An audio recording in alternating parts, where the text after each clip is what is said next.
vamos a iniciar con una breve cronología que yo luego se las voy a colgar. Es una cronología corta que hace justamente Darío Pulfer. Darío Pulfer es un especialista en educación, docente en la Universidad Pedagógica, y la plantea en un texto que es el Atlas de la Educación. Entonces, son cuatro grandes bloques. En un primer bloque, que esto tiene que ver con lo que dio Irene la primera clase, lo que nosotros denominábamos los cimientos del sistema, y para el periodo de los cimientos del sistema va a ser el periodo que va 1862-1880. Ese periodo van a dar las bases del sistema educativo. Justamente en 1862 ya se había resuelto la cuestión constitucional, es decir, ya teníamos constitución nacional, se había incorporado Buenos Aires, y es el periodo de las presidencias, de lo que tradicionalmente se conocía como las presidencias históricas, la de Mitre, Sarmiento y Avellaneda, y va a ser en el periodo, por otro lado, de que se va a crear la Escuela Normal de Paraná como primera institución formadora de maestros en la Argentina, que, bueno, parte de esto es lo que estuvieron trabajando en esta semana con algunos de los textos, ¿no?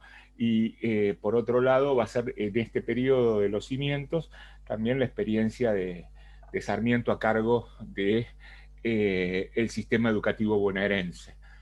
Cuando ustedes lo ven, quienes ya tienen experiencia en la formación docente o hasta en cuestiones que tienen que ver con lo comunicacional en estos momentos, usted le puede llamar la atención que justamente quien ocupa la máxima responsabilidad en la provincia de Buenos Aires, en la cartera de educación, es la figura de director o directora general de escuelas.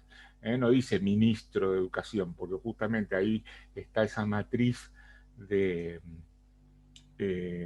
sarmientina de la conformación de una dirección general. Bueno, ese es el primer bloque de los cimientos, si uno lo tiene que periodizar. Un segundo bloque ya sería un periodo más extenso, que justamente va a ser el de educar al soberano, ¿no? En ese educar al soberano va a ser el periodo que va desde 1880 a 1904. Va a ser las presidencias de Roca, Juárez Selman, Pellegrini, y bueno, y luego Julio Argentino Roca nuevamente, ¿no? En este periodo, ¿qué se va a dar? Un primer hecho trascendente que va a ser la creación, eh, la creación del primer colegio industrial. Por otro lado, va a existir el primer congreso pedagógico, del cual habló Irene la semana pasada, y ahí a consecuencia de ese congreso pedagógico, va a irrumpir la ley 1420 de educación común, gratuita, graduada, obligatoria. No dice la palabra laica en el texto, pero bueno, se garantiza la laicidad desde el mismo momento de que la enseñanza religiosa no iba a ser financiada, y por otro lado se daba en horario extraescolar, lo que se decía. Era una situación que eso va a llevar fuerte tensión, y acá uno comienza a ver claramente cómo impacta esta práctica educativa en los principales centros urbanos o en colegios que van a depender de la nación, y qué pasa en los colegios que son jurisdicción de las provincias.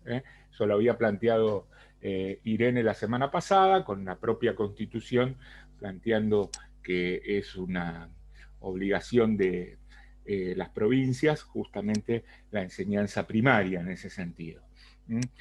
Bueno, como decíamos también, se va a dar el primer censo escolar, y claramente acá esta educación va a plantear la idea de formar al ciudadano. Esto seguro lo trabajaron, también está Augusto acá acompañándonos, pero entendida esa ciudadanía desde el sistema educativo como una ciudadanía, claramente una ciudadanía política. No estamos hablando de una ciudadanía social en ese sentido, que va a ser un debate que va a ser de décadas siguientes. Claramente esto se ve. También va a ser el periodo de la conformación de la primera ley universitaria, y se va a crear también el instituto los institutos de profesorado, ¿no? Es decir, marcando así grandes líneas en este periodo, que era un poco para poder periodizar lo que fue llevando adelante Irene la semana pasada. El tercer momento, según Pulfer, va a ser el de la educación patriótica, y él va a ser un periodo largo acá, que va de 1904 a 1945.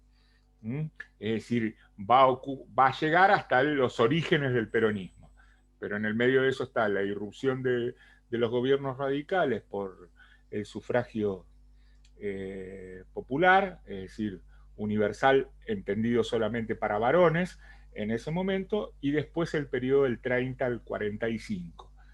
Yo por ahí daba estos detalles porque muchos estudiantes que en algunos de sus profesorados no tienen una formación histórica y a veces los procesos lo pierden, por eso estaba marcando estos momentos. En este tercer periodo, en un primer momento, va a ser central la conformación de la ley Lainez, ley Lainez que va a habilitar a escuelas primarias en los territorios nacionales y en las provincias. Es decir, y acá esto va a plantear una dualidad en un futuro del sistema desde el punto de vista de la realidad de esas escuelas Lainez financiadas por el Estado Nacional o el gobierno federal y las escuelas de la jurisdicción provincial. Va a ser el periodo también donde se va a crear, se va a nacionalizar la Universidad Nacional de La Plata y luego, solo para marcarlo, en este periodo ya con el surgimiento del radicalismo en el gobierno, bueno, se va a dar el periodo de la reforma universitaria, y acá va a ser un periodo que voy a tomar parte del trabajo que realizaron Cristina y Augusto, que está colgado en el aula, no era obligatorio, pero es la irrupción de una alternativa a esa matriz normalista, a la matriz normalista, que justamente es importante verla. Ellos van a rescatar ahí en el trabajo y van a citar justamente a un estudioso de la historia de la educación argentina como Mariano Narodowski, que va a decir que la impronta del escolanovismo o de la escuela nueva en la Argentina va a ser poco estudiado o poco profundizado. Esa escuela nueva, que muchos de ustedes ya trabajaron en problemática educativa. ¿Qué vamos a ver acá? La recepción justamente de la pedagogía de la escuela nueva, o la escuela progresiva o escuela activa, y en la Argentina va a ser claramente la fuerte influencia de John Dewey, Dewey como lo vieron ustedes en Problemática. Es decir, pero ¿qué va a pasar? ¿Cómo Dewey va a ser recepcionado en Buenos Aires y en las provincias que conforman nuestra República Argentina, o también la concepción de Ferrier, que va a ser la concepción de la escuela nueva que va a llegar desde Europa específicamente? Y acá va a haber una cuestión que es central en las prácticas de las instituciones educativas. Es decir, se deja de lado esa mirada magistrocéntrica, como plantean los colegas en la lectura, para ir a una mirada paidocéntrica, magistrocéntrica, el centro de la atención y el centro del saber y de la preocupación en el aula a cargo del maestro, para ir a ver qué es lo que pasa, paido, para ver qué pasa en el niño. Y esto va a generar también una modificación de dispositivos adentro del aula. Entre otros, ese mobiliario escolar del cual había hablado Irene la semana pasada, ese pupitre que había sido justamente, como nos decía en la clase Irene, que diseñado y pensado por Marco Sastre, ahora ese pupitre va a dejar de ser fijo para tener la posibilidad de ser un mobiliario que se pueda desplazar. Y acá claramente se va a ver la fuerte influencia en la formación de los niños. Es decir, cuando uno ve el mobiliario de una sala de jardín de infantes del nivel inicial, pensando en la posibilidad de un trabajo colaborativo, un trabajo colectivo, era algo de sumamente avanzada para ese momento. Es decir, ya no solo deja de ser el eje del maestro, se va a cambiar el mobiliario y va a haber otro hecho que es trascendente, que va a ser el límite a los castigos corporales, a los castigos físicos. Es decir, este hecho es un hecho relevante porque es un hecho que en las instituciones más tradicionales se sigue practicando, uno lo podía ver hasta en las propias películas o documentales o series, a tal punto que no se, en el caso de Inglaterra, no se va a prohibir, dejaba de usarse, pero no estaba inhabilitado por ley. Es decir, había una norma jurídica que lo permitía, ese castigo, ¿eh? Castigo físico, o también las orejas de burro, o poner las rodillas en granos de maíz, entre otras cuestiones, o la palmeta, bueno, y recién va a ser casi final del siglo XX, casi en los 2000, cuando un primer ministro británico que sucede al thatcherismo, Tony Blair, va a eliminar por norma jurídica, por ley, la posibilidad de los castigos físicos. Ya no era algo de práctica de costumbre, pero no se había derogado esa norma en un país como en Inglaterra, ¿no? Acá tiene una fuerte influencia esa transformación, que va a tener varios referentes. En el caso de la Argentina, por un lado la figura de José María Torres, porque justamente que ustedes estuvieron viendo en la clase el normalismo, porque él va a ser justamente quien se va a hacer cargo de esa escuela normal de Paraná. Y cuando hablamos acá, claramente estamos hablando de un sistema educativo. ¿Y por qué era un sistema educativo? Porque justamente, seguro que esto lo vieron con los profes, no solo va a formar docentes, por lo tanto crea una institución que va a formar a esos futuros docentes que requiere el sistema, porque cuando vos ponés la norma de la obligatoriedad, es decir, cuando vos ponés en una ley la obligatoriedad en la escuela primaria, vos vas a necesitar tener docentes para poder cubrir con esa obligación, y a su vez, ¿qué va a pasar con ese sistema?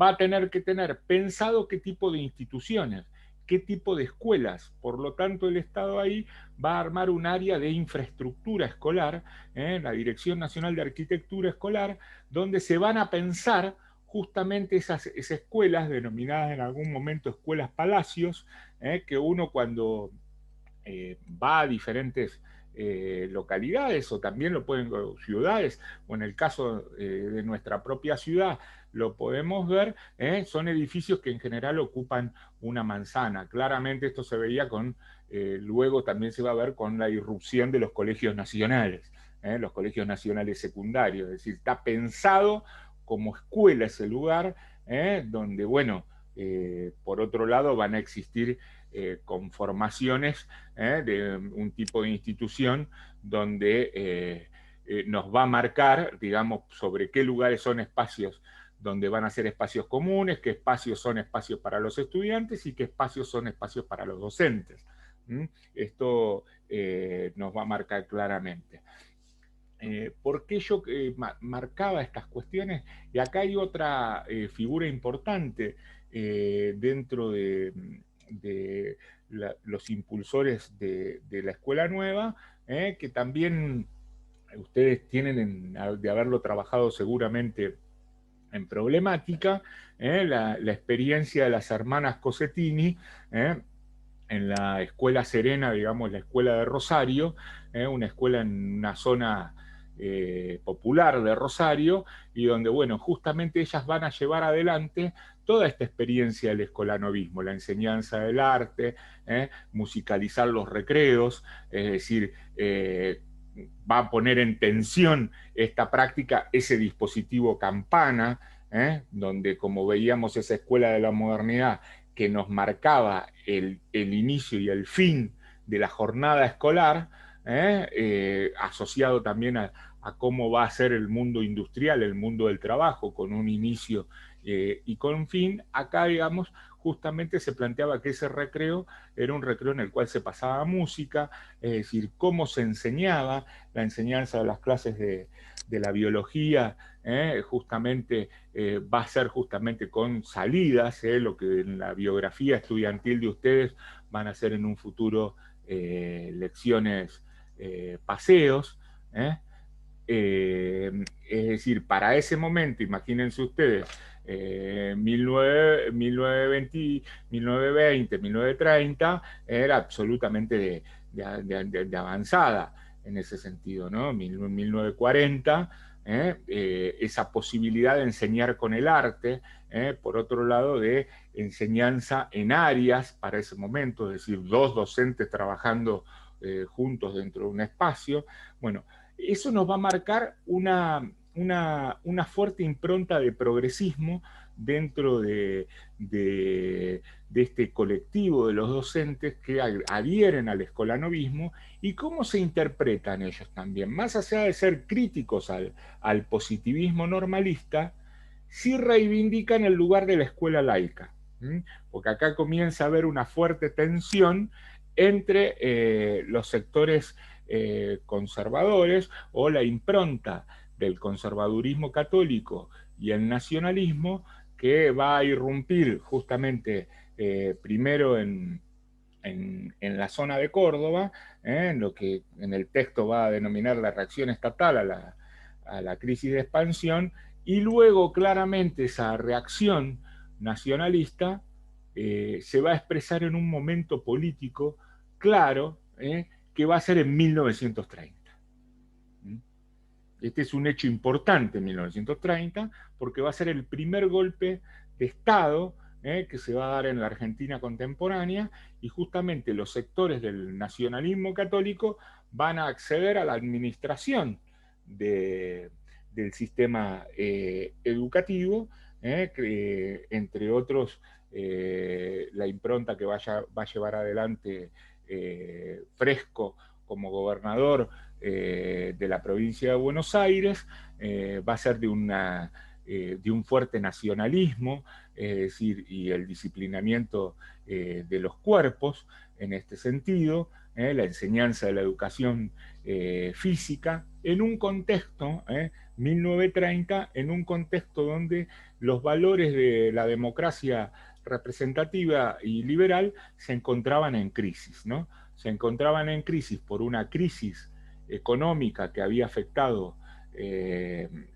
a los países centrales, como había sido la crisis de 1929, que eso derivó en fuertes crisis económico-políticas, y el surgimiento de nuevas formas políticas que se van a dar tanto en Alemania como en Italia, conocidos como los fascismos. Entonces, en ese proceso, algunas de estas corrientes van a tener influencia en nuestro país, es decir, siempre hay recepciones donde aparece la necesidad de conformar ese cuerpo de la moral cristiana, y claramente los actos escolares disculpen, se van a llenar de banderas, es decir, va a ser de un fuerte nacionalismo y y un lema, como va a plantear acá en una cita de Dolores Béjar, de Dios, patria, hogar. Este tema es central porque lo que va a hacer acá también va a comenzar una política de, de subsidios inicio de subsidios a instituciones religiosas, y por otro lado va a haber una fuerte restricción a la aplicación de la ley 1420. ¿Mm? Eh, por otro lado, se va a implantar en 1943 la enseñanza religiosa. Es decir, esto marca una derrota para el colectivo de una escuela pública mixta laica, o con, para volver a reinstalar la enseñanza religiosa en las escuelas públicas de la Argentina. Es decir, en este contexto, por otro lado, va a ser un contexto de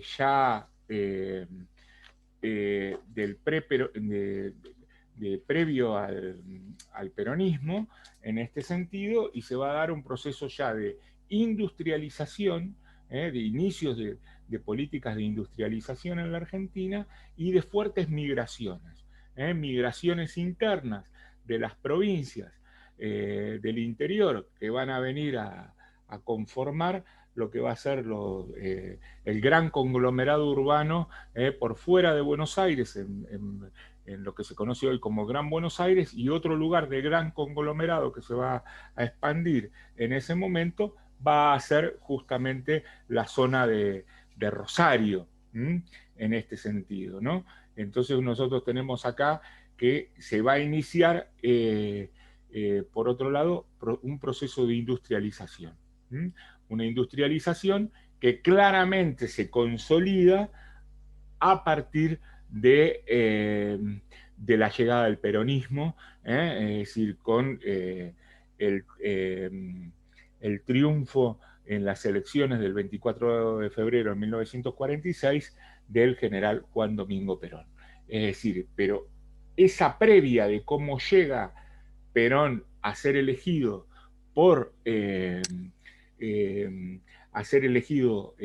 por el voto popular, tiene que ver con una construcción y una política social que va a tener el Estado. Es decir, claramente acá vemos, digamos, una modificación desde el rol del Estado. Irene lo planteó el otro día, yo por ahí me estoy tomando algún tiempito para aclarar algunas de estas categorías, donde el Estado pasa a ser un Estado interventor. El Estado va a intervenir en la economía, va a tener políticas sociales, y también el Estado va a regular las condiciones del trabajo. Y desde acá, digamos, de ese departamento que luego va a pasar a ser dirección nacional y luego va a pasar a ser ministerio, esto demuestra, digamos, el peso de la figura de Perón, de cómo va creciendo dentro del gobierno en ese momento, y va a llevar a un hecho social y político trascendente como va a ser el 17 de octubre de 1945. ¿Por qué es un hecho social trascendente, importante? Porque justamente van a aparecer en la escena pública, van a decir sociólogos como Juan Carlos Torres, justamente sectores sociales que aparecen en esa Plaza de Mayo, que no era la Plaza de Mayo de los trabajadores. Es decir, llega otra gente con otras vestimentas, con otras prácticas culturales, algunos relatos dicen hasta con otros olores, y por otro lado, en esa movilización popular que se presentan en la clásica plaza, y que van a pedir justamente por la libertad de Perón. Esto va a llevar a que ese hecho es un acontecimiento que va a desconfigurar el espacio político argentino, y por otro lado Perón luego va a tener las características desde qué lugar se comunica y de qué lugar y de qué forma se va a comunicar Perón con esos trabajadores. Y él se va a sentir, y los trabajadores van a sentir en él, en ese militar, un representante. ¿Mm? Lo que esto también va a llevar a justamente a desconfianzas y a lecturas críticas desde sectores de tradiciones socialistas o de tradiciones marxistas, justamente cuando yo hablaba de esos colectivos de docentes socialistas o de tradiciones marxistas, o en unos casos también radicales o demócratas progresistas, porque justamente van a ver en este militar que también va a plantear la defensa de los trabajadores y con una figura clave, central en este sentido, que va a ser la figura de Eva Perón, ¿no? Eva Perón justamente va a tener ese rol de articular en los sectores trabajadores, ¿no? Yo ahí está escrita como clase, porque la dejamos nosotros y ya estamos entrando al otro momento que para Pulfer significaría el cuarto momento, educar para el trabajo, donde claramente en el educar para el trabajo va a avanzar, digamos, en el rol del peronismo en este sentido. La educación acá va a tener un objetivo que va a ser formar, ¿para qué? Para acompañar la industrialización del país. Y acá por ahí hago una aclaración, es decir, en el otro modelo, el modelo vigente antes del proceso de industrialización por sustitución de importaciones, era el modelo agroexportador.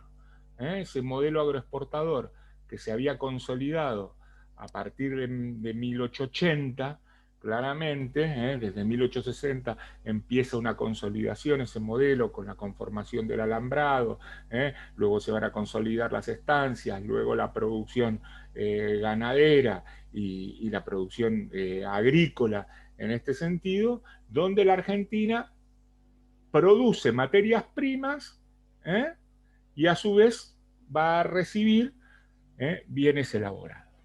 Claramente acá, y había una relación económica clara, esto se va a ver hasta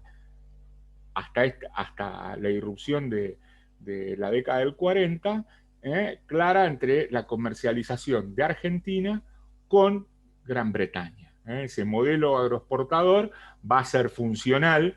¿Por qué? Porque la Argentina era productora de bienes primarios y le generaba una renta, un excedente importante de renta que había permitido a este país avanzar en políticas públicas. Pero ¿qué sucedía? No había habido democratización en el avance de la ciudadanía social, por lo tanto esto es lo que va a avanzar, entre otros, la figura de Perón, y por otro lado lo que estaba pasando en Europa y en Estados Unidos también, que eran los efectos de la Segunda Guerra Mundial, ¿no? Entonces ahí viene la última oleada inmigratoria. Esa primera oleada inmigratoria que había sido para formar el ciudadano, ahora vienen ya en busca de una posibilidad. Y en este proceso ¿por qué de sustitución de importaciones? A ver, si alguno, digamos, podemos, todos sabemos qué significa modelo de industrialización por sustitución de importaciones.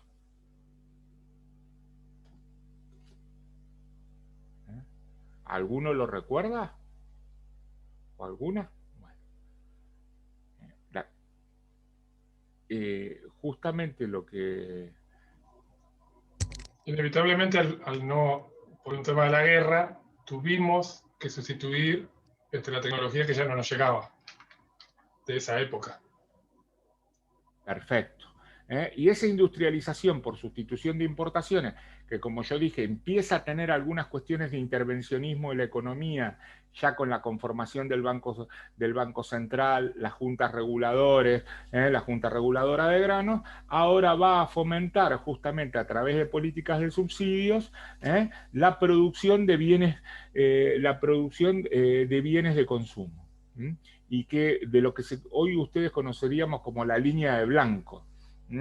Entonces, en este modelo de industrialización va a avanzar en la fabricación a nivel local de heladeras, de cocinas, para poner ejemplos, y luego... Era la marca Ditela, ¿no? Sean Entre Ditela otras, o Ditela. la marca, entre otras, muy bien, entre otras la marca Cian Di Tela, es decir, la familia... Sean Ditela era, me acuerdo que estaban los autos. Claro, Los vehículos. y las heladeras Cian van a ser un formato de heladera que uno cuando hace un recorrido sobre historia de la vida cotidiana Sí. va a encontrar esa heladera blanca de bocha, justamente que significaba una sensación de progreso, ¿no? Es como si uno hoy saca en las redes o publica si tiene un televisor de esas de alta tecnología, 4K, 80 pulgadas, es decir, la sensación de progreso, y acá voy a remitirme un ejemplo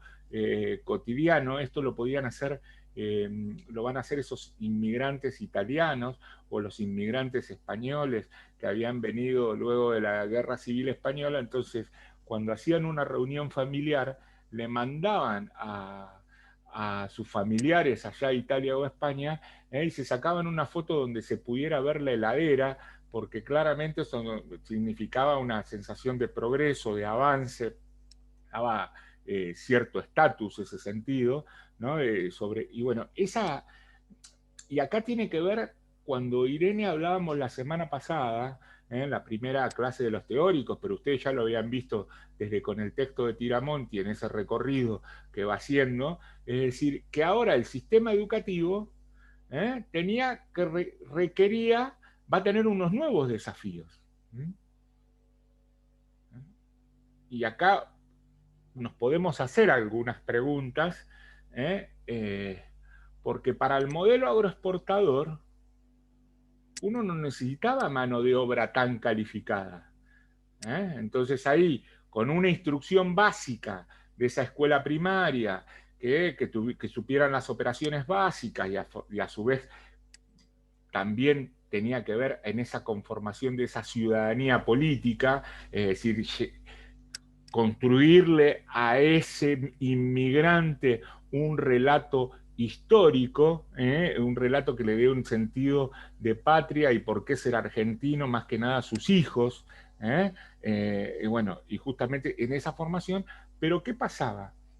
Por eso tomaba acá el caso de Pulfer, es decir, en el proceso de industrialización, y esto es central para entender el fenómeno del peronismo en el sistema educativo.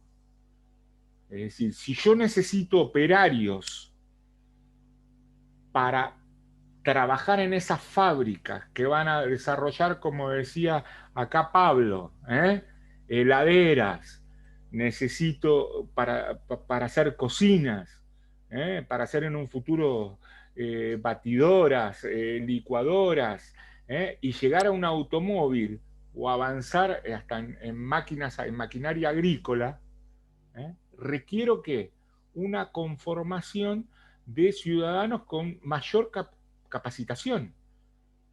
Y acá voy a necesitar una doble capacitación, una rama intermedia que tenga que tener una mayor formación, que justamente, y después otra rama con formación básica. Entonces, ¿qué modalidad de escuela se va a expandir durante el peronismo? Las escuelas de formación profesional. Eso por un lado, digamos, las técnicas. Justamente. Las técnicas. Por eso la técnica es nacional. Claro, esa escuela industrial, conocida para ese momento, Irene creo que lo citó el otro día, digamos, y había una sola escuela que era el Otto Kraus, el Gran Colegio Nacional Industrial, porque para el modelo agroexportador, la expansión de escuela secundaria había sido el colegio secundario mitrista, el bachillerato mitrista, por un lado, ¿y qué otra escuela? La escuela normal.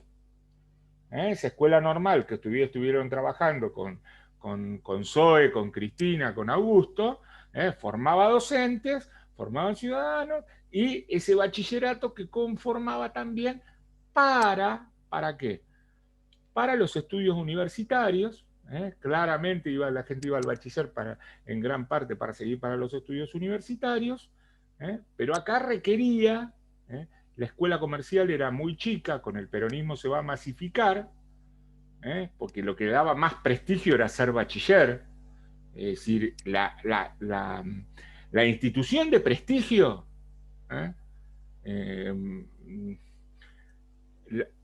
en un lenguaje muy cotidiano y nada académico, la que garpaba, la que daba prestigio, era el bachiller.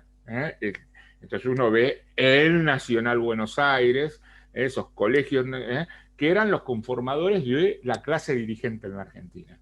Por supuesto que la impronta de la expansión de la escuela normal va a ser claramente para la formación de los docentes en ese sentido, y en muchos casos es la única opción de formación postprimaria que existía. Pero acá, como decía Cecilia, Lucía también, se va a expandir la enseñanza de la escuela técnica. Después ustedes van a detallar determinadas cuestiones en el texto que plantea Arata y Miño, y hasta en el texto que tienen ustedes colgado ahí, que dice las claves para entender el peronismo, que es una producción que lleva mi nombre. Pero esto es clave para entender, digamos, cómo opera el sistema educativo. El sistema educativo debe dar respuesta a problemas estructurales de la economía, de la política, y entonces acá sí hay que expandir la escuela industrial y luego lo que van a hacer las áreas de formación profesional. Y a su vez, ¿qué va a llevar esto? Qué bueno que nos permite esto, que estamos también acá, Cecilia con su niñito, nos permite, bueno, ¿qué va a llevar esta impronta de la formación técnica? Va a surgir también en un futuro otra propuesta universitaria, que ya no va a ser la universidad heredera de la Reforma, digamos, la Universidad de Córdoba, la Universidad de Buenos Aires, la Universidad de La Plata, la Universidad del Litoral, ni la Universidad de Tucumán, sino va a surgir una nueva universidad que va a ser la Universidad Obrera Nacional. Y luego esa Universidad Obrera, a posteriori la Revolución Libertadora, va a tener un nombre, que muchos de ustedes lo deben conocer, es decir, cuando uno va a la zona de la banquina del puerto, hay una oferta educativa, y hay una universidad ahí, ¿no es cierto? ¿Alguno ha pasado, la ha visto? O por ahí trabajan ustedes o algún familiar estudia. ¿Cómo se llama esa universidad? La UTN. Claro, Universidad Tecnológica. Universidad Tecnológica Nacional.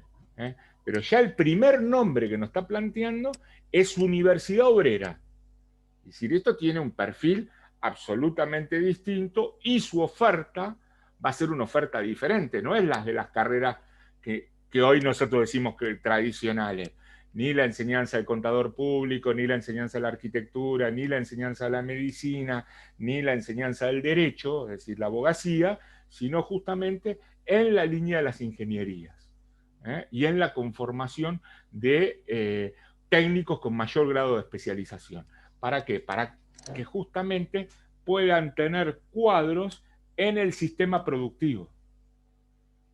Porque si yo no tengo mano de obra capacitada, por lo tanto esa escuela industrial, como junto con la Universidad Obrera, requieren, ¿qué van a requerir?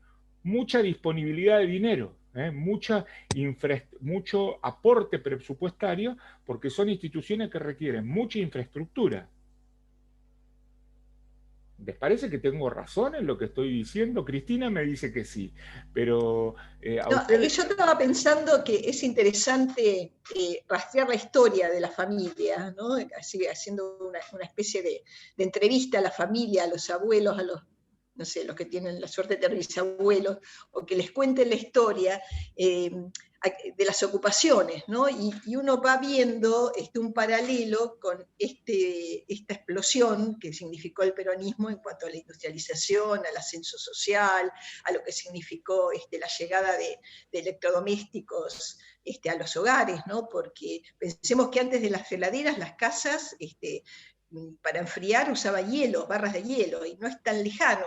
El peronismo genera la posibilidad de acceso a bienes cotidianos y materiales que fueron muy importantes para sectores que siempre estuvieron postergados. Es interesante que nos cuenten los más grandes de la familia un poco cómo vivieron, aunque la historia del peronismo es muy polémica, van a ver que no pasa desapercibida, ¿no? Todos sabemos que el peronismo es un tema de debate, de cuestiones, y no pasa de forma tibia, ¿no es cierto, Juan?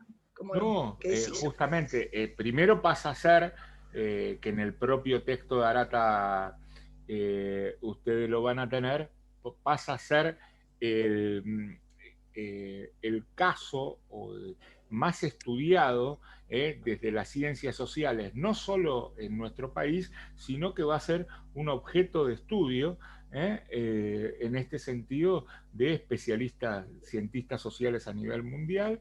Entonces uno puede trabajar el movimiento obrero y peronismo, educación y peronismo.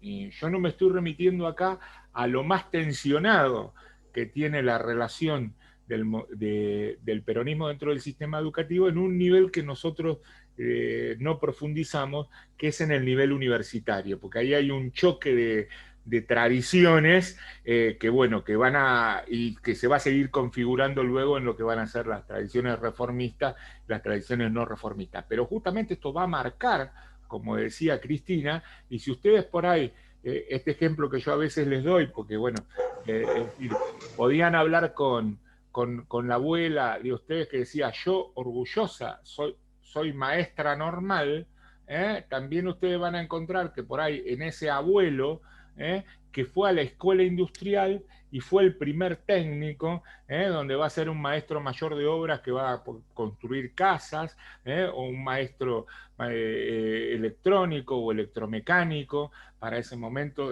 y que son actividades que van a justamente en esa expansión económica que se va a dar y a su vez el surgimiento de nuevos bienes de consumo, pero ¿qué requería acá? Justamente de formar esa mano de obra, lo que en el texto de Ruiz también lo va a decir, esa mano de obra capacitada, y esto requiere una fuerte inversión presupuestaria.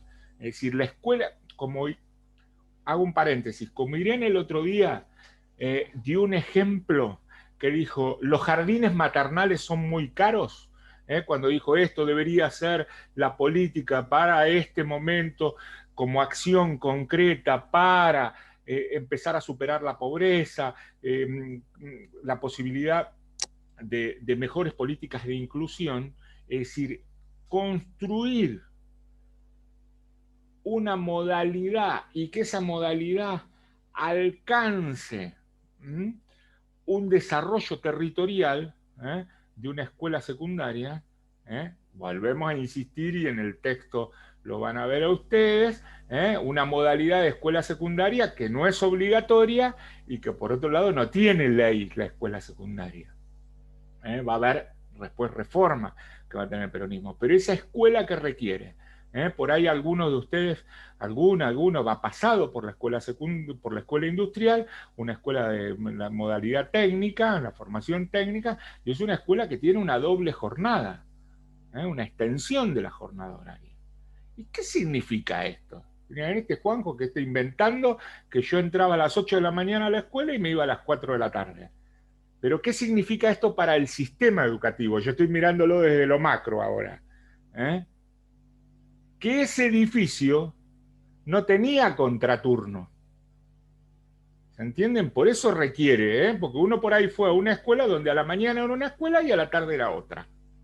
Es decir, quienes íbamos al colegio secundario denominado Nacional Mariano Moreno en Alberti Mitre, media 23, a la mañana era bachiller. Y a la tarde esa misma escuela era comercial. Es decir, poder armar. Ese es un gran desafío que tiene la escuela técnica, porque su carga horaria es muy alta. Y otra cosa que dice Irene en las clases, y también lo dicen los textos, ¿no? ¿Qué requiere? La planta docente es una planta más extensa, porque yo requiero más personal para la enseñanza de los talleres. Y alguien pasó en su trayectoria, en su biografía escolar, por la escuela industrial o la escuela técnica, digamos, esa doble forma. Bueno. Yo hice técnica, sí. Ah, bueno, Pablo, vos ayudame. De 8 menos cuarto a 17, era largo, Era largo. Sí, sí. Y 6 años. Y 6 años. Y 6 años, es decir, hay una extensión, porque justamente ese título de técnico te va a dar una habilitación profesional, donde vos vas a poder hacer determinadas funciones que la vas a poder firmar como técnico. El ejemplo pongo yo, el que más conozco, que es el de maestro mayor de obra. Entonces uno contrata para una casa donde no tiene que ser un arquitecto, pero esa formación, como nos decía Pablo,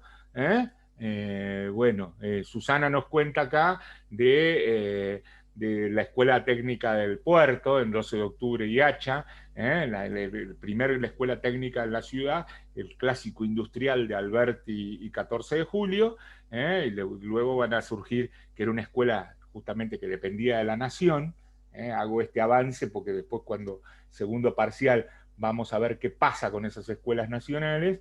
En el caso de la escuela técnica, va a ser la primer técnica provincial, la de 12 de octubre y Hacha, y bueno, después se van conformando otras escuelas. Pero es la gran irrupción ahí, en esto, es decir, ese currículum con ese nivel de formación, no solo tiene que tener la infraestructura de los talleres, sino la planta docente. Y eso requiere recursos. Y a su vez no se podía usar, no había contraturno, es decir, podía haber otro contraturno de la misma especialidad. Así que, bueno, yo marcaba estas cuestiones que tienen que ver con justamente con esa conformación, va a decir Romero, la conformación de esa sociedad de masas. Es decir, esto es claramente, ¿no? Y en este el primer gobierno del peronismo, la democratización, va a decir, la política avanzó en cuestiones tan importantes como la extensión del derecho al sufragio a las mujeres. El gobierno peronista tuvo un fundamento democrático claro y contundente y una variable más plebiscitaria. Es decir, y acá hay una fuerte tensión entre lo más plebiscitario y lo más republicano. Cuando yo decía acerca de las tradiciones no peronistas, ¿por qué lo plebiscitario? Porque justamente esa posibilidad de la forma de comunicación que tenía Perón, es decir, ese discurso desde el balcón a la plaza, ese liderazgo carismático, le va a dar una democracia donde había una toma de decisiones que no pasaba muchas veces, esa toma de decisiones pasaba por ese ámbito. Los grandes debates no se van a dar en el Congreso de la Nación. Por otro lado, porque el Congreso de la Nación aparte tenía una mayoría importante, ¿no? Y bueno, pero y acá hay otro tema para ver, es decir, de cómo va construyéndose esa identidad, ese sentimiento en ese sentido del rol que ocupan los medios de comunicación.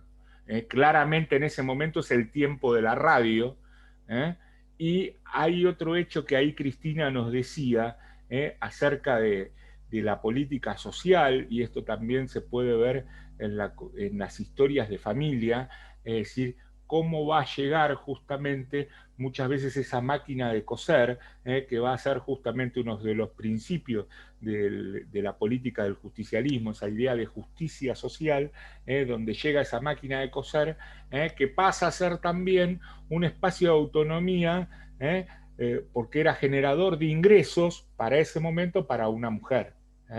Esto claramente se ve. Y claramente después hay una política que tiene que ver con respecto al tema de los niños. ¿Dónde va a quedar expresado esto?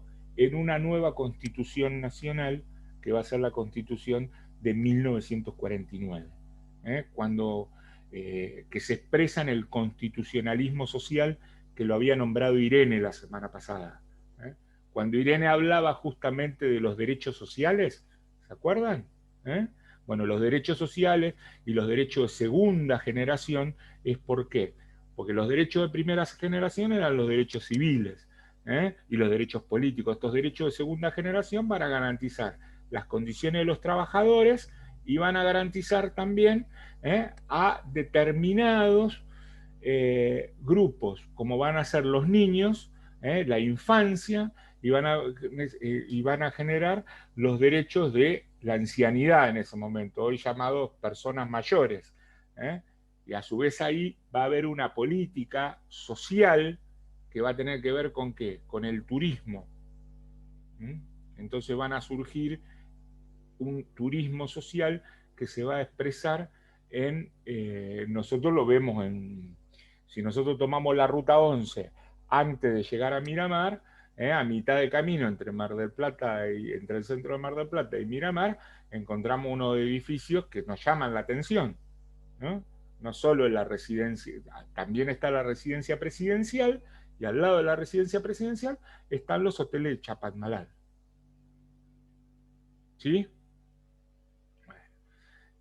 Y bueno, estos hoteles de Chapatmalal, al igual que los hoteles que se dan en Embalse de Río Tercero en Córdoba, claramente están pensados para hacer turismo social, en ese sentido. Entonces vemos acá que hay una política social, en ese sentido, una política hacia determinados grupos sociales, claramente los ancianos y los niños, y también acá hay otra cuestión que va a marcar claramente, es la política hacia los niños, por un lado el acceso a los juguetes y la distribución de los juguetes, y también la conformación de una ciudad de los niños, la ciudad de los niños en el Partido de la Plata, que es conocida como la República de los Niños hoy, va a ser en ese sentido claramente otro sector. Ahí Sonia nos pregunta, las escuelas artísticas cómo encajan. Vamos a ver qué va pasando con las escuelas artísticas, y esas escuelas artísticas a partir de la década del 50 y de los 60 se van a convertir claramente en una modalidad, y vamos a ver que hay luego escuelas artísticas que vienen de nación y otras que vienen de provincia. En ese momento todavía sí se va a dar con el peronismo. Me vino bien esta pregunta porque se va a incorporar en el currículum la enseñanza del folclore y de las danzas tradicionales, las danzas nativas. Bueno, ese era el contexto político, social que se va dando con la emergencia del peronismo para llevar adelante gran parte de esta política de industrialización. Va a haber una institución que va a ser justamente el IAPI, justamente la nacionalización del comercio exterior, le va a dar eso una fuerte independencia económica al Estado argentino, y ese IAPI va a ser generador de recursos que se van a plantear en la política local. Susana Torrado, una especialista, va a plantear que esa industrialización basada en el incremento de bienes de consumo en el mercado interno, es también generadora de un aumento del salario real.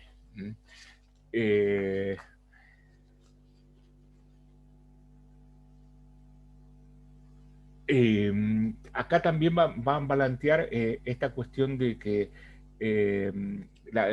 uno de los grandes hechos es, hola Zoe, es de este modelo va a ser la capacidad de creación de empleo industrial.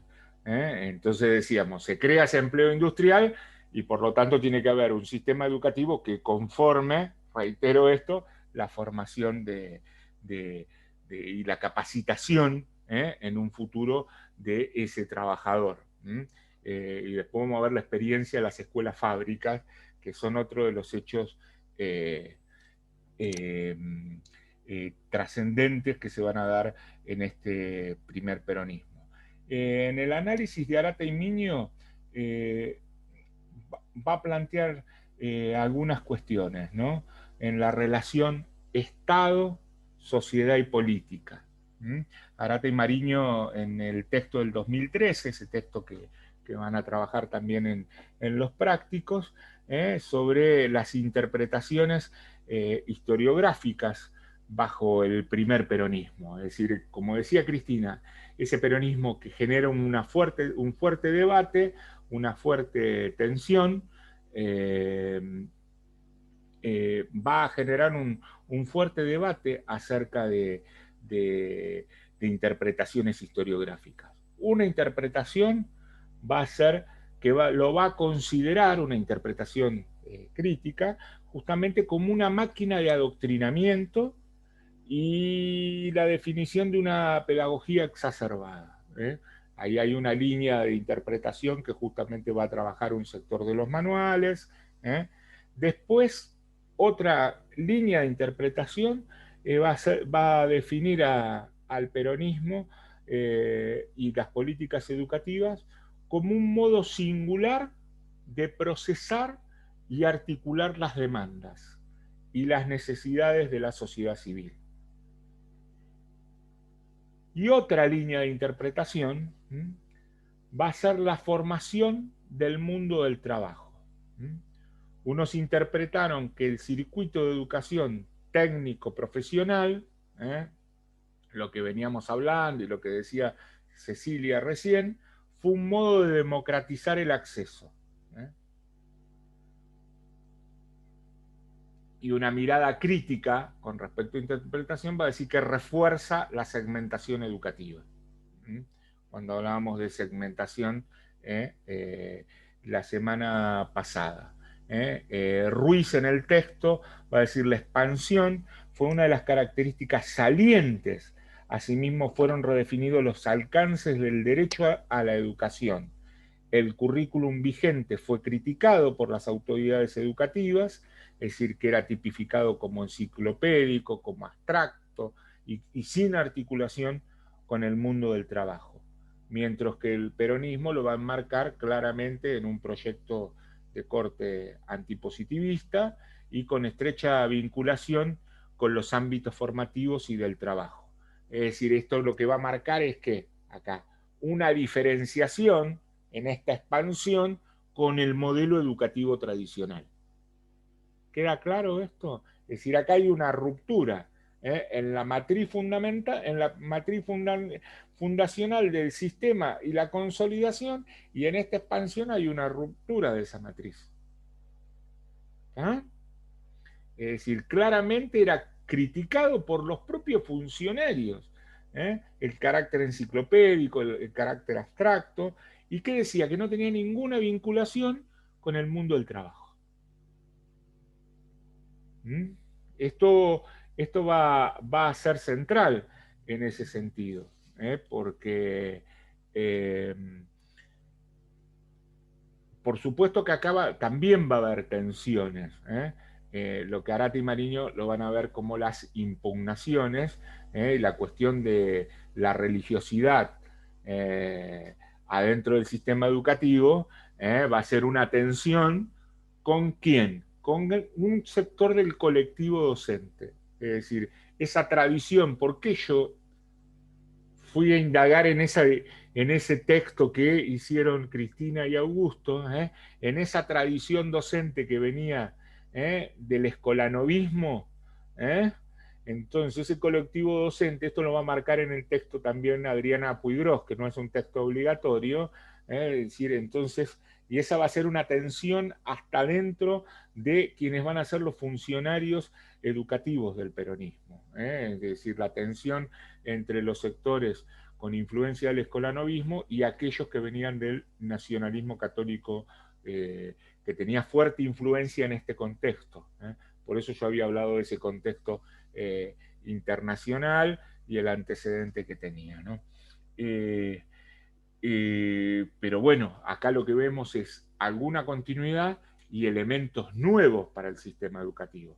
Y claramente acá hay que enmarcar una política que se va a llevar adelante con el peronismo, que va a ser la del primer plan quinquenal. El primer plan quinquenal que va a tener vigencia desde 1947 hasta 1951. Este primer plan quinquenal va a plantear la planificación del gobierno por un lapso de 5 años. Esto también marca una modificación con respecto al ejercicio de las políticas públicas, que comenzaba a tener vigencia en otros países, es decir, que yo planifico a 5 años, me pongo metas a 5 años. Y ese primer plan quinquenal se va a aprobar en el Congreso de la Nación, donde tenía lineamientos y tenía prescripciones. Vamos a alcanzar tanta cantidad de vivienda, vamos a alcanzar tanta cantidad de escuelas primarias para terminalidad, vamos a alcanzar tantas escuelas secundarias. Y acá hay una figura que va a ser clave en este primer plan quinquenal para el área de educación, que va a ser justamente la figura de Arizaga. José Pedro Arizaga va a tener un rol importante en esta escuela y en esta política educativa. ¿Qué se va a proponer? Un hecho trascendente. Ese Consejo Nacional de Educación que se había creado durante la década de 1880, que va a llevar adelante, supervisar las escuelas Laínez, ese Consejo Nacional de Educación se va a modificar y se va a crear un nuevo Consejo Nacional, que va a estar integrado por la enseñanza primaria, la enseñanza secundaria y la enseñanza técnica. Y por primera vez se incorpora la educación técnica, es decir, le da un lugar en el rango del Consejo Nacional, que esto va a marcar claramente una decisión de política pública, es decir, de avanzar con esta modalidad. ¿Qué va a pasar con la escuela primaria? Se van a establecer ciclos, con una estructura de un primer ciclo de 2 años, un segundo ciclo de 5 años y un tercer ciclo de 2 años. Acá hay un avance importante con respecto a esto, que va a tener en este último tercer ciclo una formación rudimentaria en un oficio o educación manual. Con respecto a la educación secundaria, acá también va a haber un logro importante que va a ser gratuita para quienes no poseen los medios para costearla. Es decir, aquella persona que no puede pagar la escuela secundaria se lo va a poder becar, digamos, ¿no? Y la enseñanza técnica será para todo obrero o empleado que viva de su trabajo o para lo que de ellos dependa. Y acá vamos a ver una cuestión que es muy innovadora, que es la de la oferta técnica. Se organiza en 3 ciclos la oferta técnica. por un lado, las escuelas técnicas de capacitación. Miren cómo va armando una estructura, ¿eh? Y lo que decía Irene el otro día, que es lo que plantea Ruiz, en esta estructura nueva de la escuela técnica, cómo me va pidiendo una certificación, y según la certificación que yo tengo, voy a ir a ese tipo de escuela. Las escuelas técnicas de capacitación, el requisito es tener nivel primario.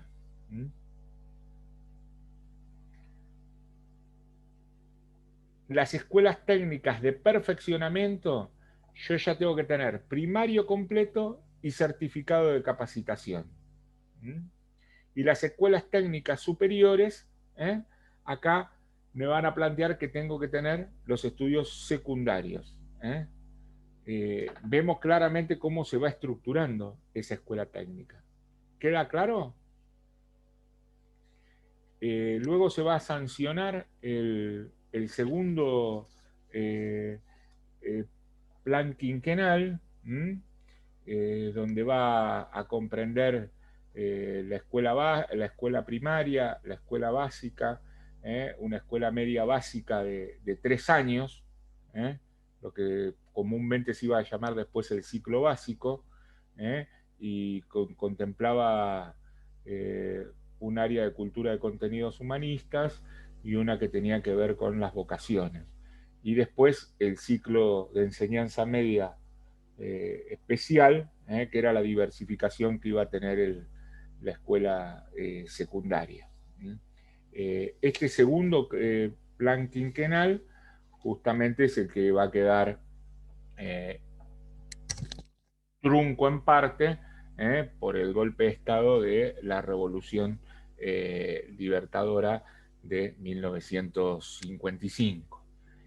Pero yo les había comentado acá que se había sancionado una nueva constitución, ¿no?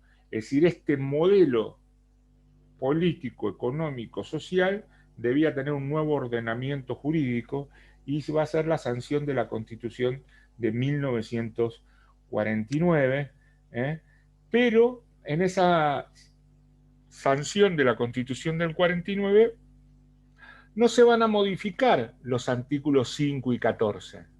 El artículo 5 que hablaba acerca de la responsabilidad de las provincias y el artículo 14 que está dentro de los derechos civiles, el derecho a enseñar y el derecho a aprender, se van a mantener vigentes. Pero ¿qué va a agregar? Justamente entender la educación como un derecho social. Y el rol interventor del Estado en la materia educativa. Se va a plantear claramente la obligatoriedad y la gratuidad de la enseñanza de las escuelas del Estado. Y también se va a comprometer el Estado con política de becas. Y hay acá, como yo comentaba, que en el sector universitario había habido una fuerte tensión entre los sectores reformistas con respecto a la autonomía y los sectores no reformistas, hay una acción política pública que viene para quedarse y que es muy fuerte en la vida de los universitarios, que va a ser el decreto de gratuidad de la enseñanza. Ese decreto de gratuidad de la enseñanza que impulsa el peronismo, luego se va a convertir en un símbolo para los universitarios, y entonces en los gobiernos democráticos, donde se ha intentado a través de normativas llevar adelante políticas de arancel, esto ha tenido una fuerte resistencia y un fuerte rechazo. Solamente las políticas de arancel que van a venir después del peronismo van a ser las que se llevaron adelante en gobiernos de facto, es decir, en gobiernos de dictaduras militares. Ahora nos vamos a meter en la relación con la Iglesia y cómo también va a regular el sector privado de la educación. Una relación con la Iglesia que vamos a ver que tiene tensiones, pero también, como dijo Irene el otro día, esa relación que la Iglesia va a ser la gran proveedora hasta la actualidad de servicio educativo. Es decir, es por fuera del Estado, es la mayor proveedora, por fuera del Estado nacional y de los estados provinciales, que son o las jurisdicciones municipales, dentro del ámbito de lo privado, va a ser la gran proveedora de servicio educativo.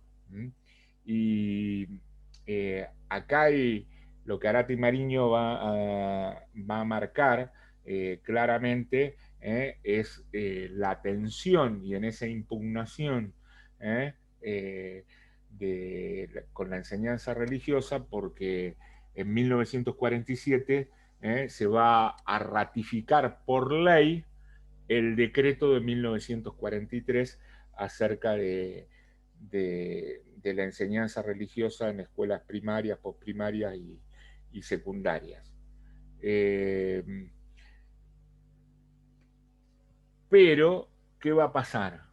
Como se va a plantear en esto que yo les decía acerca de lo de la regulación y del sector privado. Favorece, por un lado, a la Iglesia en ese momento, pero a su vez se va a dar una regulación con respecto a la acción de la Iglesia a través de las formas de control de supervisión. Es decir, va a venir una vía también de subsidios, es decir, se va a subvencionar, se va a subsidiar determinadas cantidades de cargos docentes, pero esto le va a requerir que tenga que cumplir determinadas obligaciones. Entonces, acá es donde se plantea este título de la regulación, es decir, yo debo rendir obligaciones ante la autoridad estatal, la autoridad estatal del sistema, que en general pasan a ser las líneas de inspectores o supervisores en este sentido.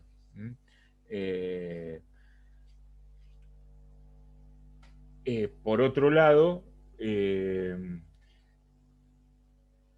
hay una tensión, y en eso lo va a marcar Puigros, también lo marca Arata y Mariño, acerca de esas dos vertientes que existen dentro del peronismo en la toma de decisiones de políticas educativas, de una vertiente, el nacionalismo católico, que va a ser muy fuerte en el último periodo, en el periodo que va a partir de 1953 para adelante, y los sectores que venían de una tradición no del nacionalismo católico, en algunos casos de ellos hasta herederos del escolanovismo, donde algunos de esos actores habían tenido un fuerte protagonismo en ese primer plan quinquenal, que va a ser donde se van a dar las políticas más innovadoras.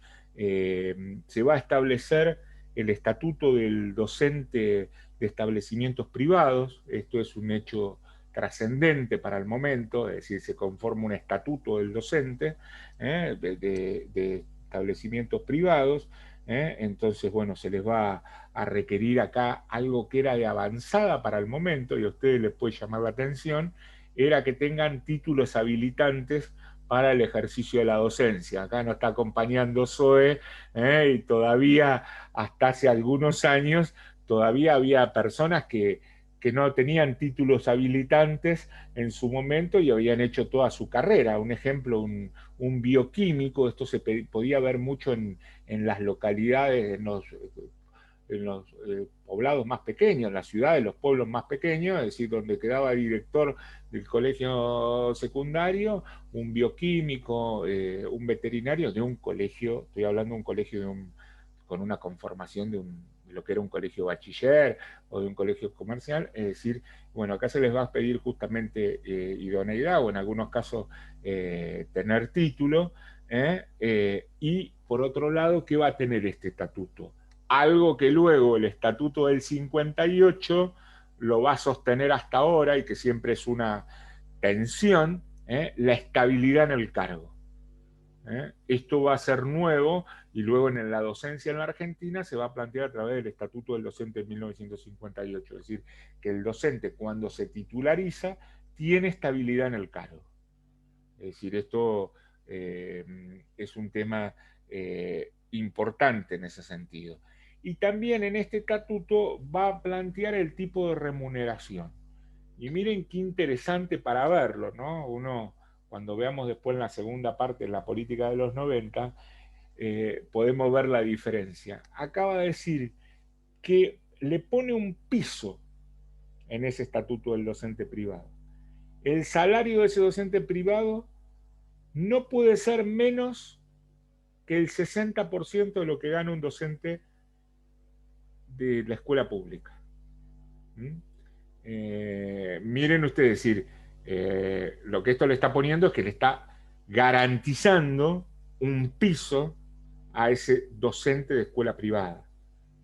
Ahí es el surgimiento del actual SADOP, digamos, ahí es donde se comienza a conformar la futura organización sindical de docentes privados. Claramente esta organización va a ser de la mayoría de ellos de profes de escuelas católicas, porque digamos, había pocas escuelas privadas no religiosas. Hoy, digamos, hay una mayor oferta, pero piénsenlo, hace casi 70 años atrás, y esto es central para este sentido. Y por otro lado, se va a crear un consejo de enseñanza privada. Bueno, ¿qué vamos a ver? También en este sentido es la expansión de la cobertura. La expansión de la cobertura, ustedes lo tienen en el, por un lado lo pueden ver hasta en el propio texto de Arata, si uno toma la cantidad de escuelas primarias, ¿no? En el año 39 había 13.600. En el año 50 va a haber 16.000. Y en el año 55 va a haber casi 18.500, 18.498.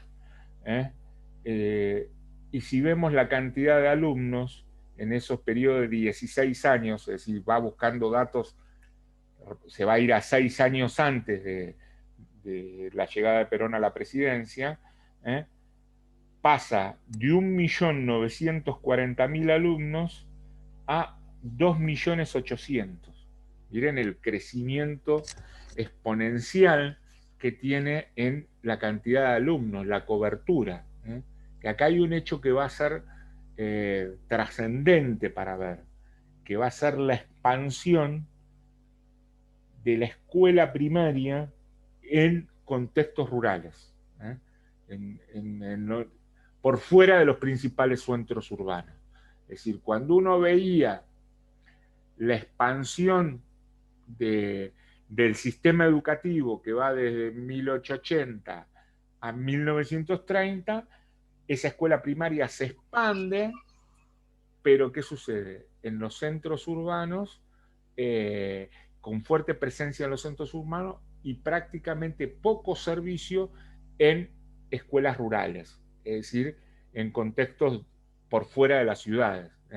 En un país donde la gran producción pasaba por pueblos agrícolas ganaderos, es decir, ahí había un gran déficit de cobertura, y otro de los déficits que también lo habían planteado era el tema de esa terminalidad de la escuela, ¿no? Es decir, no llegaban al sexto grado, es decir, no llegaban a los 2 últimos años, ese modelo, ¿no?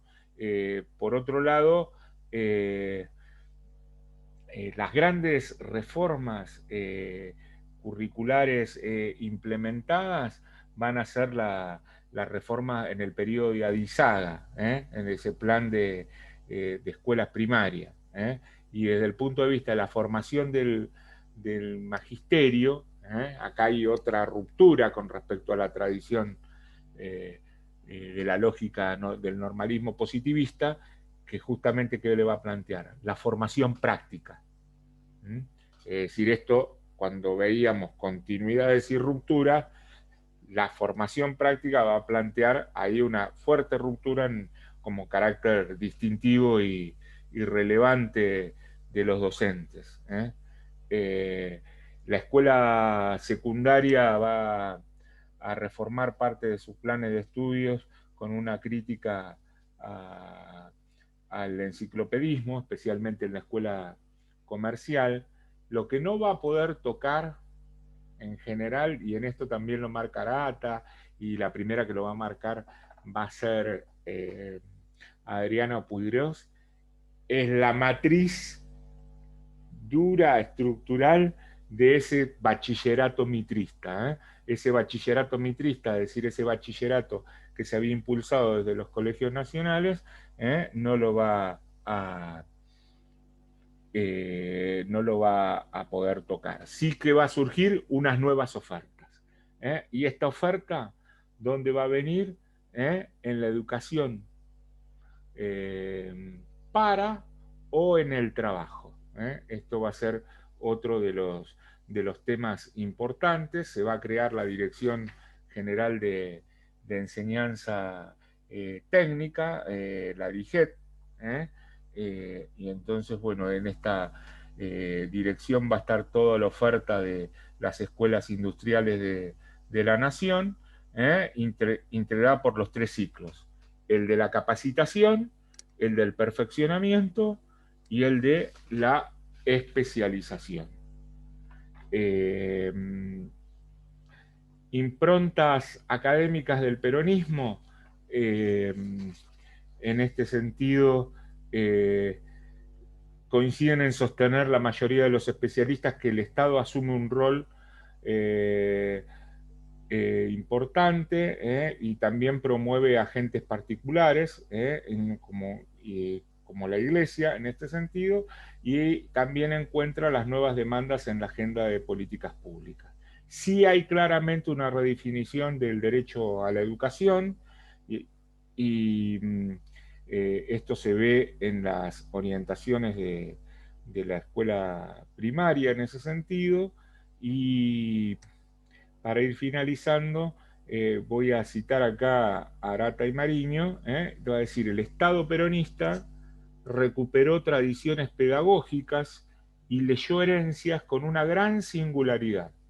En el ámbito educativo produjo importantes cambios cuantitativos en términos de expansión del sistema y cualitativos de gran significación, respecto de diversos y disruptivos modos a través de los cuales interpeló a los sujetos. Por eso la historiografía educativa también está atravesada por las tensiones sociales, académicas, y políticas que pretenden interpretarlo. Eso tiene que ver con estas líneas que lo plantea Arata, ese nivel de tensión que se va a existir con respecto a la cuestión de la tensión con la tradición laicista, digamos, y la tradición escolanovista, y aquellos también a los cuales lo ven como un mecanismo de adoctrinamiento. Bueno, en digamos, ustedes ahora tienen el encuentro la semana que viene con los prácticos, y por otro lado, aparte de esta clase, yo voy a estructurar en 4 videos la configuración del sistema educativo en la Argentina, la consolidación y la expansión, para que les quede, digamos, esta primera parte que comprenda los textos de Ruiz y los textos de Arata y Mariño de la tradición normalista, y luego la expansión del peronismo. ¿Para qué? Para que la semana que viene en la clase teórica vamos a empezar a trabajar currículum.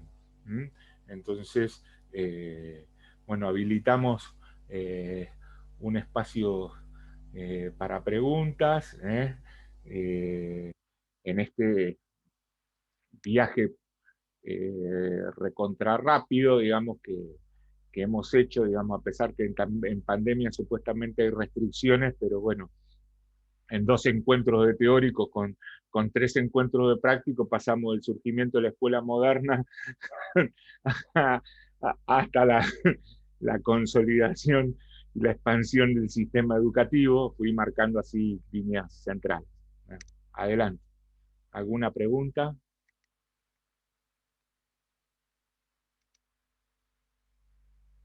¿O dudas? ¿Alguien? A mí me quedó una duda en el texto cuando habla de las misiones monotécnicas, en referencia a esto de las escuelas industriales. No entendí si eran escuelas industriales que se ponían en el interior, digamos, o cómo funcionaban. Sí, eran escuelas industriales que se ponían en el interior y luego se iban a ir consolidando. Es decir, si algo tiene ese sistema, es justamente que le va a ir planteando gradualidades, y esa era como una primera avanzada. ¿Eh? Porque por otro lado, lo que van a empezar a ver es que cuando van al interior, y especialmente al interior de las provincias, empiezan a desarrollarse servicios educativos ya por fuera de las capitales. Es decir, como siempre, la expansión del sistema educativo primero va a llegar a la ciudad capital, pero en el caso de la escuela técnica no solo va a llegar a la capital, sino va a ir en otra línea. Y esto es muy potente. Si igual uno lo podía ver, digamos que será un avance altísimo, pero todavía le faltaba. Si uno iba a la provincia de Buenos Aires, para poner, digamos, el ámbito donde nosotros estamos y donde ejercemos nuestra profesión docente, uno iba a encontrar todavía que si uno iba a municipios cerca de Mar del Plata, y así lo ve en gran parte de esos municipios eh, del interior de la provincia de Buenos Aires, que no había escuelas técnicas.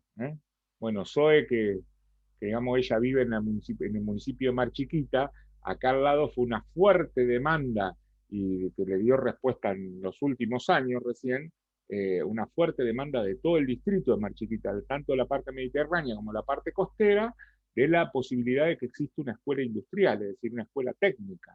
Es decir, lo que sí existía era una escuela agraria, que tiene muchos años, muy prestigiosa, más de centenaria, pero esto se ve, digamos, y cuando uno recorre eh, los municipios, las diferentes ciudades, va a encontrar que las escuelas técnicas en muchos casos llegan, si no llegó en el peronismo, llega después, pero esto también nos da cuenta de lo acotado que era el sistema, por eso yo marcaba que fuera del Otto Kraus, hasta la llegada del peronismo, no había otras escuelas industriales consolidadas industriales. Sí había algo de formación profesional básica, pero no entendía esa escuela con talleres, con un diseño, con un diseño curricular con una jornada extendida, con formación de técnicos. ¿Ah, Sofía? Zoe, Perfecto, gracias. ¿nos querés aportar algo? Gracias por visitarnos. Sí, estoy de visita, llegué un poco tarde porque tenía el control el nene, pero Bien. Impecable, ¿no? Estaba disfrutando acá de la clase, en realidad, me perdí gran parte, una lástima, pero después voy a ver el video, seguro. No, ahora en Mar Chiquita hay un proyecto de que se agregue, van surgiendo las distintas orientaciones, así que está la técnica ahí del lado de Vidal, está la agraria, como vos decís, que es con internado, pero hay un proyecto en Camet Norte de que la próxima escuela que se cree sea técnica, porque es una falencia de todos los chicos del lado de la costa de acá tienen que ir sí o sí a Mar del Plata. Así que es una demanda de la zona que de a poco se va, esperemos que se concrete por lo menos, porque la matrícula además acá no para de crecer, es muchísima la gente que se va mudando con el traslado de las grandes ciudades a la periferia, así que quizás se concrete en unos años, esperemos.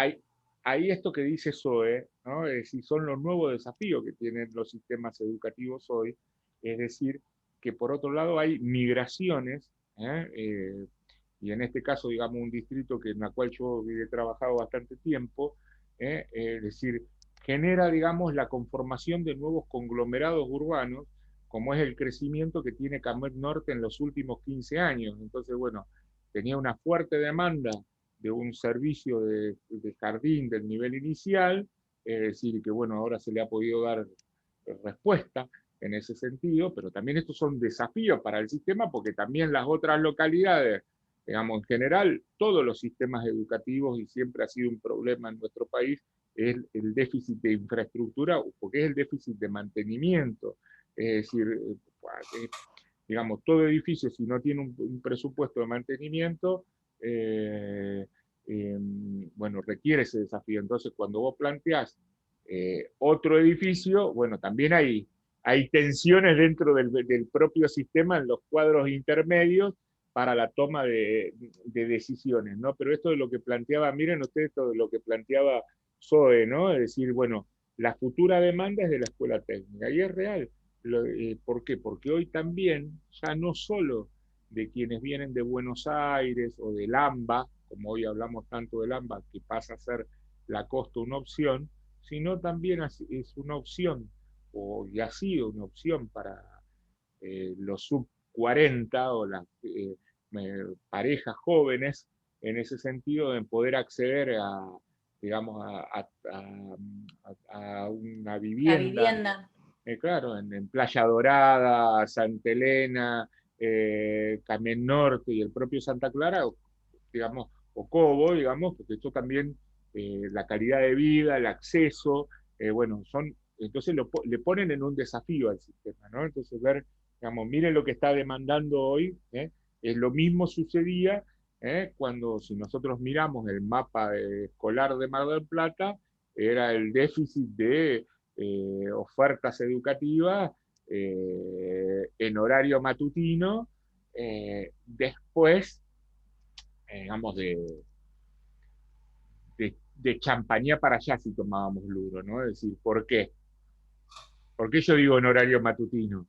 Porque sí había en el vespertino nocturno, porque era la escuela primaria que después del turno tarde, después de las 5 de la tarde, ofrecía servicio educativo. Pero el desafío que lo va a poner la obligatoriedad de la escuela secundaria es que va a tener que demandar un edificio para escuela secundaria desde las 8 de la mañana. Y eso requiere niveles de inversión y requiere presupuesto de cargos docentes y también de algo que es en los cargos de auxiliares, porque a veces son los que menos se visibilizan, y esto genera es un actor clave dentro del sistema. Es decir, nosotros estamos viendo sistema, currículum, pero es decir, eso requiere un financiamiento porque, bueno, imagínense ustedes con una planta muy acotada de personal auxiliar en este momento en una institución educativa que tiene que trabajar con las burbujas, los protocolos, y acá uno, ¿qué es lo que ve en esta situación? A ver, aunque tengamos puesta la doble camiseta de la escuela pública, es decir, los mecanismos de cómo resuelve la institución privada una contratación de un refuerzo de personal auxiliar es diferente a cómo lo tiene que resolver la institución pública, porque, bueno, tiene que pasar por mecanismos de designación. Entonces, a veces nosotros nos toca estar del otro lado del mostrador, como decimos como papá, decir, ¿por qué pasaba? Ahora no, porque, es decir, ¿por qué no hay clase? Porque faltan porteros, se decía, digamos, personal auxiliar. Porque esto requiere nombramientos, y bueno, siempre la cuestión presupuestaria, es decir, que es un tema clave para cuando uno está en cargo de gestión, ¿no? Esto le pasa, o también, ¿qué pasa?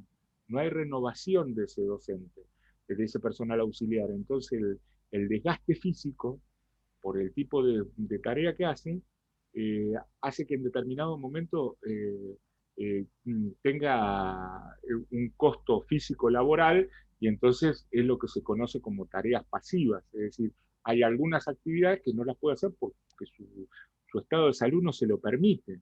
Entonces ahí se requiere un refuerzo, y a veces el refuerzo no está, o hay menos refuerzo de lo que sea, y eso resiente el sistema y el funcionamiento de la institución, que para el papá, o a veces también para los propios colegas, por eso siempre es importante, y yo por ahí pongo estos ejemplos que no están en los textos, pero para ustedes, futuros profesionales, es decir, que uno tiene que empezar a tener esa mirada macro de la institución, es decir, que defendiendo los valores de la escuela pública, pero sabiendo que también hay desafíos y que, que hay cuestiones que nos exceden a los docentes o al equipo directivo, ¿no? Bueno, esto es algo que nos pasa cuando uno asume a veces una responsabilidad de gestión en la institución. Bueno, ¿alguna otra consulta? Bueno. Hay una en el chat. Perdón.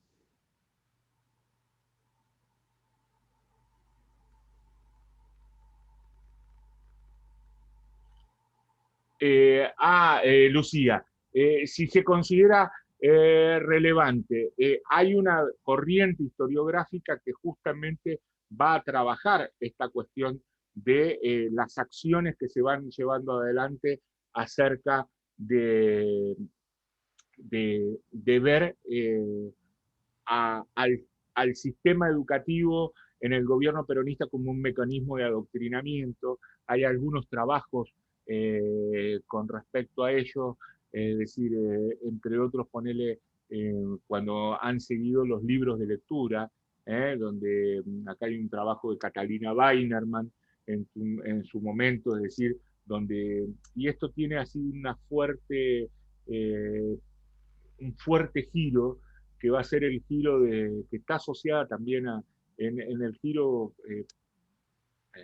puedo cometer acá un error, porque no, en el sentido de la muerte de Eva, y va asociada con un inicio de una crisis económica también y política del peronismo, es decir, el fallecimiento de Eva deja una ausencia importante en este sentido.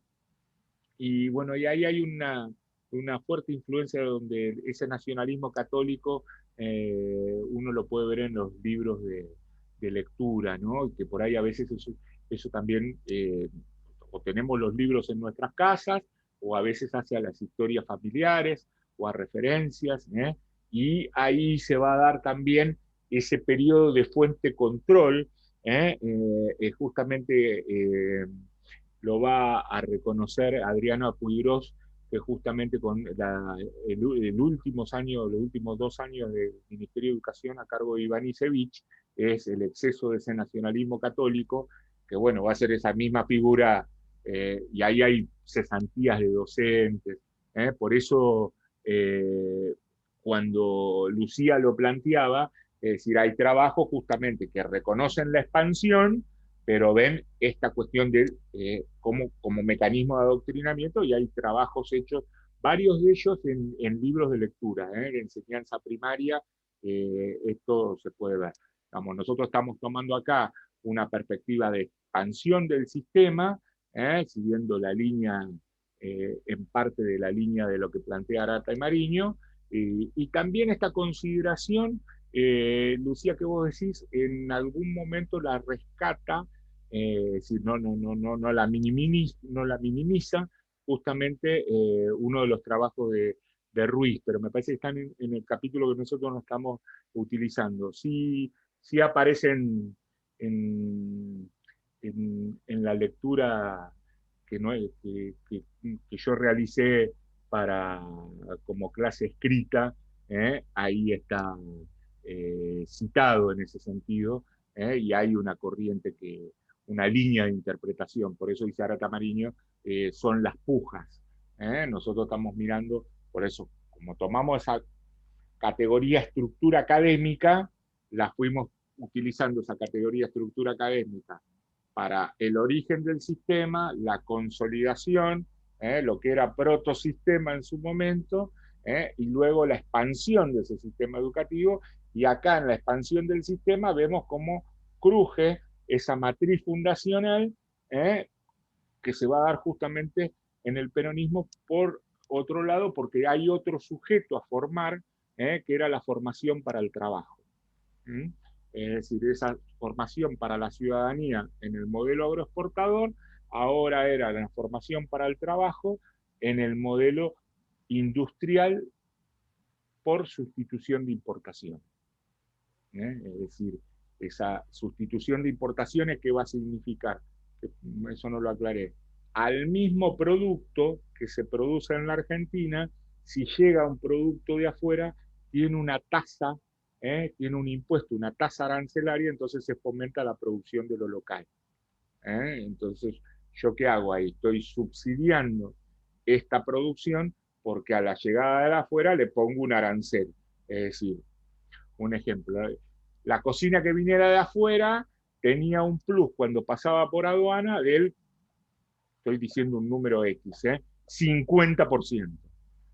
Entonces, la producción local, vos la protegías con esa barrera arancelaria. Por otro lado, había en ese momento un contexto internacional que favorecía porque las principales potencias industriales estaban con las consecuencias de la posguerra, o de la guerra primero y de la posguerra después.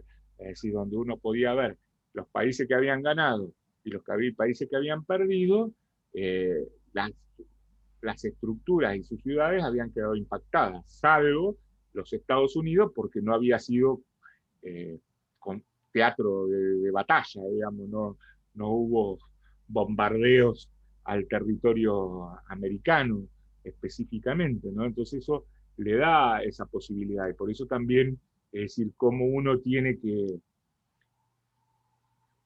Hoy no podemos seguir pensando las líneas de producción en la línea de lo que planteaba Irene el otro día, en las nuevas revoluciones tecnológicas. Entonces, y en estos nuevos desafíos, donde aparece el lugar que tiene el robot, el avance de la genética, es decir, nosotros lo estamos viendo, entonces, decir, o en la propia pandemia, es decir, cuántos trabajos se van a modificar luego de la pandemia con el famoso trabajo domiciliario, es decir, hasta los propios edificios, las empresas ya se empiezan a plantear que no van a tener grandes edificios porque el home working en algunas cosas viene para quedarse, en un mundo que ofrece servicios. Entonces, bueno, esto también va a suceder. Esto, a ver, ¿quién imaginaba que nosotros una clase presencial la íbamos a hacer mediada de esta manera?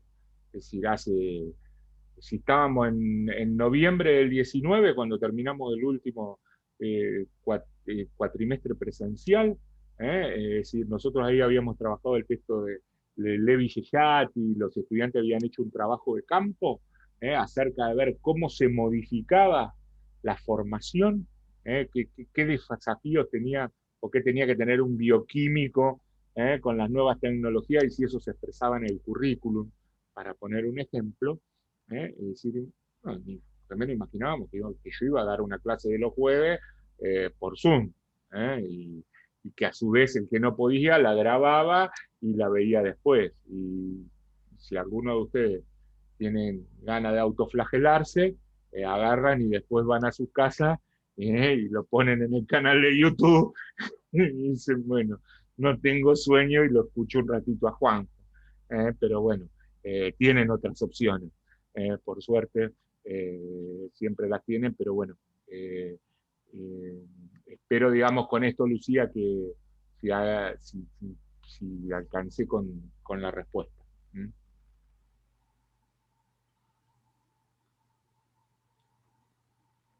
Bueno, si les parece, digamos,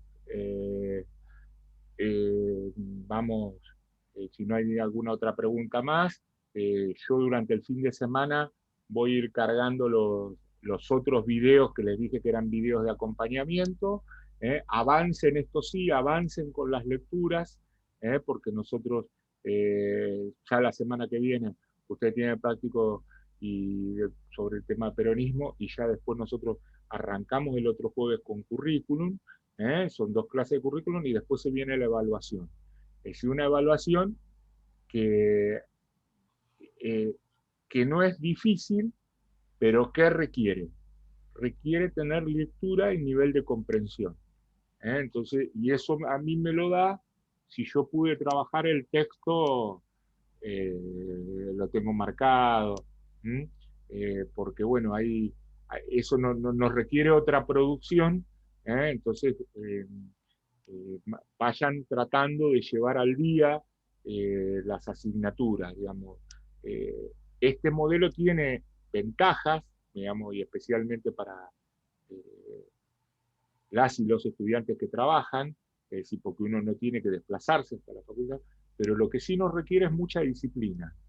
No sé qué opina Zoe en ese sentido, porque a nosotros también nos pasa en las formaciones que hacemos a veces virtuales en este sentido. Entonces después, si no se, ¿no? Como aparecen en las redes, ¿no? Digamos, en los memes donde uno se le hace la montaña de los PDF, ¿viste? Que entonces uno ya eh, tiene pesadillas de PDF porque se va a acostar diciendo, no vi todos estos, y el tipo de examen es un examen que requiere una cierta elaboración, y esa cierta elaboración la pueden hacer con la lectura previa. Yo por eso también me enfoqué, porque en este cuatrimestre no hay estudiantes de historia, entonces vienen muchos casos de algunas disciplinas donde no tienen formación en asignaturas de historia, o bueno, en el caso de Susana, vos venís de Biblio, ¿no es cierto? Bueno, tienen de historia del siglo XX,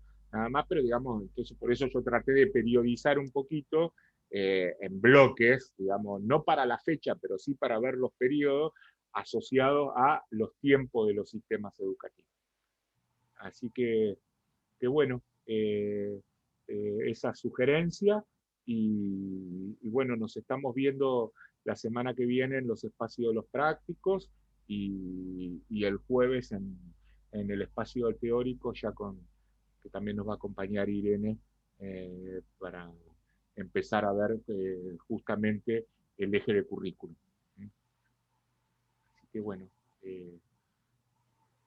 muchas gracias, y bueno, que tengan un buen fin de semana, y bueno, por ahí suena paternalista, pero cuídense, y la responsabilidad de cada uno de nosotros en el cuidado es central. Estamos teniendo tiempos de mucha circulación, así que bueno, seguramente a todos nos pasa, tenemos familiares o amigos, si vieron que hay momentos que uno a veces no tiene a nadie conocido, y bueno, ahora ha pasado que es un momento de mucho caso, así que que se cuiden, y que bueno, y por otro lado saben que está el espacio del foro, que están habilitados, que Zoe, Cristina y Augusto, y también me pueden escribir a mí cualquier duda que tengan, la mensajería, siempre durante el día nosotros respondemos. Así que bueno, lo estamos viendo. Gracias. Gracias, Juan. Gracias. Hermosa la clase, la Bueno, verdad que es un... gracias, querida. Bueno, chicas, gracias. Hasta luego.